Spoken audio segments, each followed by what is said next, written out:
Di mana seorang pemuda di Lumajang, Jawa Timur ini tega membunuh pamannya sendiri gara-gara berebut pohon sengon. Siswanto, warga Jatisari, Lumajang ditemukan meninggal dunia dengan luka tusuk di bagian leher di sekitar kebun wilayah Tunjung Gucialit, Lumajang, Jawa Timur. Ironisnya pelaku penusukan adalah keponakannya sendiri. Perselisihan antara keduanya terjadi gara-gara kepemilikan pohon milik Ibu Sandi yang hendak dijual Siswanto.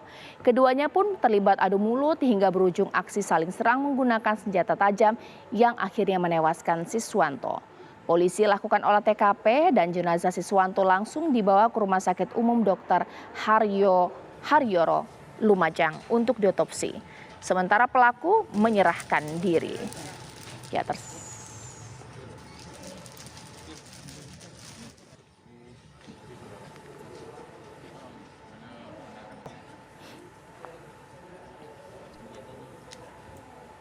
Ya, sekarang saya akan bertanya langsung dengan AKBP Dewa Putu Eka Darmawan.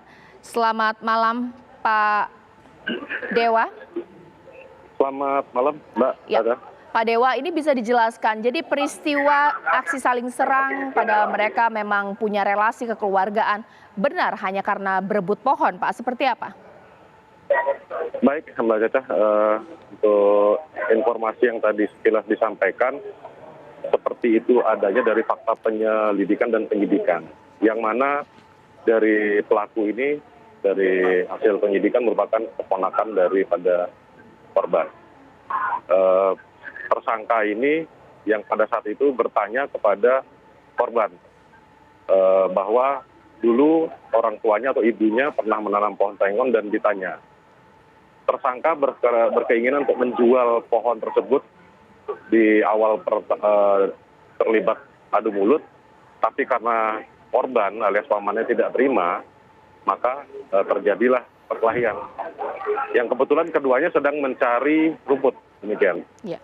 Pak, tapi apakah ini memang spontan dilakukan atau memang dari pelaku sendiri sudah merencanakan ingin menghabisi nyawa korban di sini? Nah, itu kebetulan dari hasil interogasi yang kita laksanakan bahwa tersangka ini sementara tinggal di daerah Gucialit. Nah, sedangkan KTP daripada korban ini di daerah Kedung Jajar.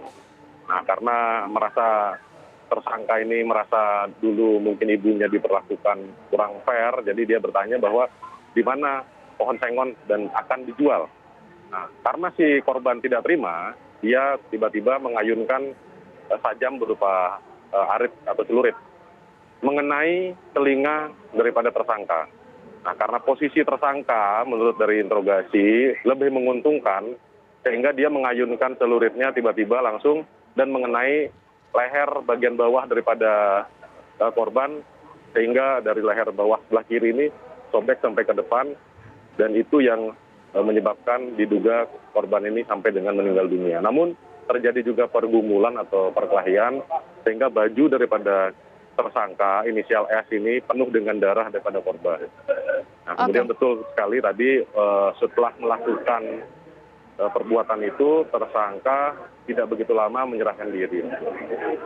Ya, Pak, tersangka ini kan menyerahkan diri, Pak. Tapi ia sebenarnya bagaimana pengakuannya terhadap polisi?